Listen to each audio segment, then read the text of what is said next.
Konnichiwa दोस्तों, आज हम एक न्यू सीरीज स्टार्ट करने वाले हैं जिसका नाम है दंदन। एज आई नो दंदन की प्रोडक्शन हाउस मतलब साइंस सारू ने ऑलरेडी सीजन 2 की ऑफिशियल डेट अनाउंस कर दी है, जिसलिए मैं इस सीरीज को जून मंथ के अंदर जल्दी से कंप्लीट कर दूंगी, जिससे मैं दंदन के नेक्स्ट सीजन से फुल्ली कैचअप रहूं।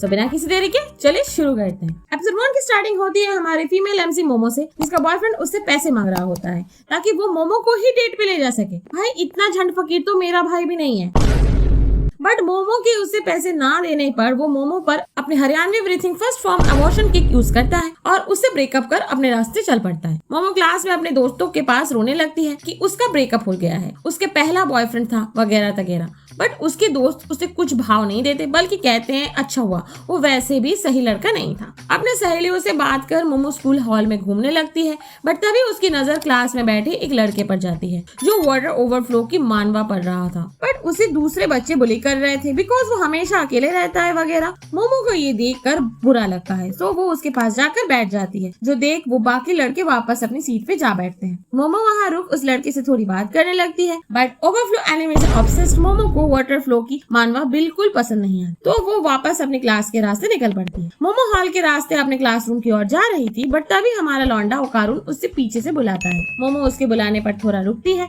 बट ओकारुन तुरंत उसे अपने alien and UFO related magazine दिखाने लगता है, बिकॉज उसे लगता है कि मोमो उसके पास आकर इसलिए बैठी थी क्योंकि उसे भी बिल्कुल ओकारुन की तरह आउटर यूनिवर्स स्टफ में इंटरेस्टेड है। अब देखो भाई, पहले तो आज मोमो का ब्रेकअप हुआ है, ऊपर से अभी उसका मूड भी ठीक नहीं है, तो वो गुस्से में ओकारुन की बहुत बेइज्जती कर देती है। लाइक तुम मुझे परेशान कर रहे हो, इसलिए तुम्हारा कोई दोस्त नहीं है वगैरह वगैरह। जो सब सुन ओकारुन अपसेट हो वही खड़ा रह जाता है। मोमो ओकारुन को सुनाकर क्लास में वापस जा रही थी, बट सून से रियलाइज कि उसने ओकारुन को थोड़ा ज्यादा सुना दिया, तो वापस ओकारुन के पास जा उससे अच्छी बातें करने लगती है। लाइक देखो मुझे एलियंस पर तो भरोसा नहीं है, बट मैं स्पिरिट्स एंड पैरानॉर्मल एक्टिविटीज में मानती हूँ। जो सुनकर अब ओकारुन मोमो का मजाक बनाने लगता है कि तुम इतनी बड़ी होकर भी अभी तक भूतों में मानती हो, जिस वजह से दोनों के बीच थोड़ी लड़ाई होती है। और एंड में जाकर मोमो ओकारुन से शर्त लगाती है कि अगर उसने साबित कर दिया कि एलियंस होते हैं तो rest of the school life के लिए वो ओकारुन की स्लेव बन जाएगी। And that same goes for ओकारुन।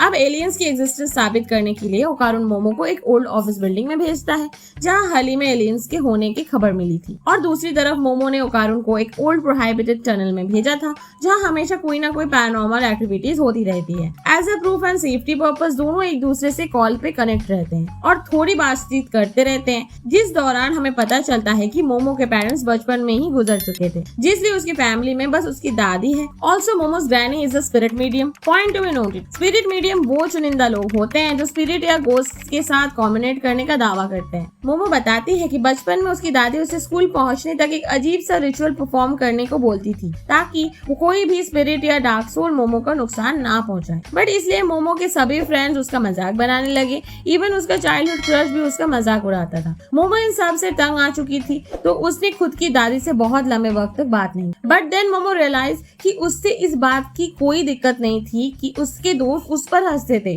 But उसे इस चीज से दिक्कत थी कि वो सभी उसकी दादी का भी मजाक उड़ाते थे। उन दोनों के बीच चिट-चैट हो रही थी। इस बीच ओकारुन उस टनल में कुछ वियर्ड फुटप्रिंट्स नोटिस करता है, so he wants to check himself, और वो अपने सामने ये देखता है। अरे भैया तू देख लियो।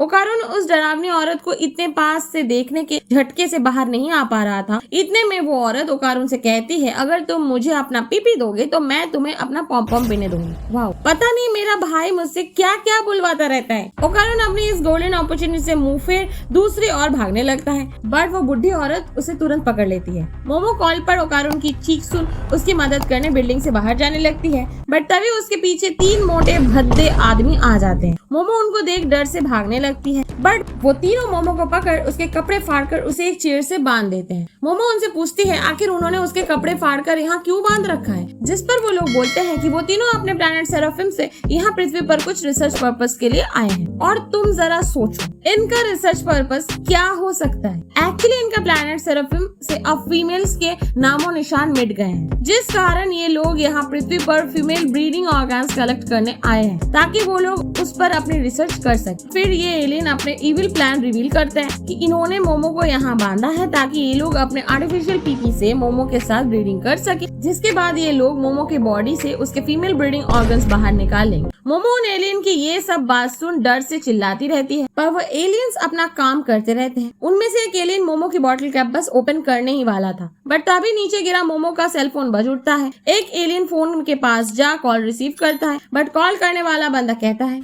किस कलर की चड्डी पहने हो? बता दो ना।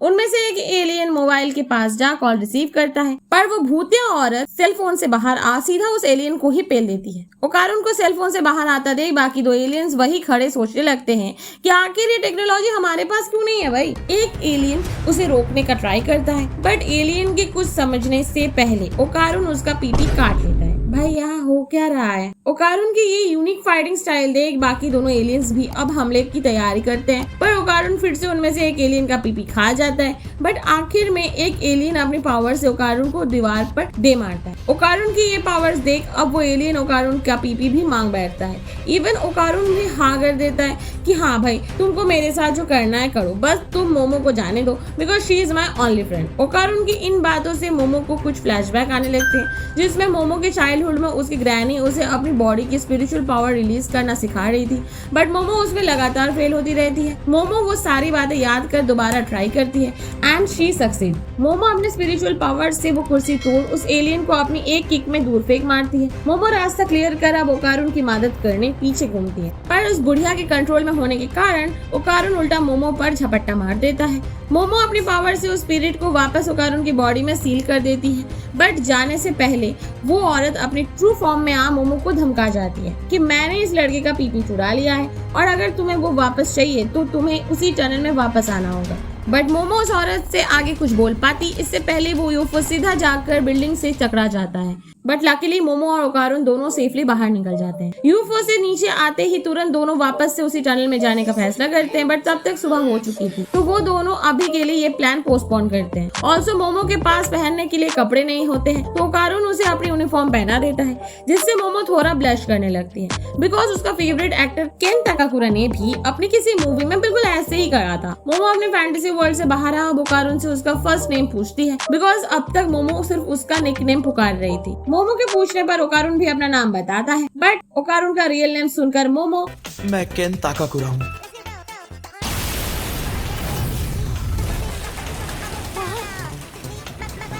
और इसी के साथ दन द दन का एपिसोड 1 यहीं पर खत्म होता है। दोस्तों अगर आपको ये वीडियो अच्छी लगी हो तो लाइक करें, चैनल पर नए हो तो सब्सक्राइब करके यहाँ से बेल आइकन दबा देना। मिलते हैं आपसे एक ऐसी नेक्स्ट वीडियो में, तब तक के लिए बाय बाय, अलविदा और सायोनारा।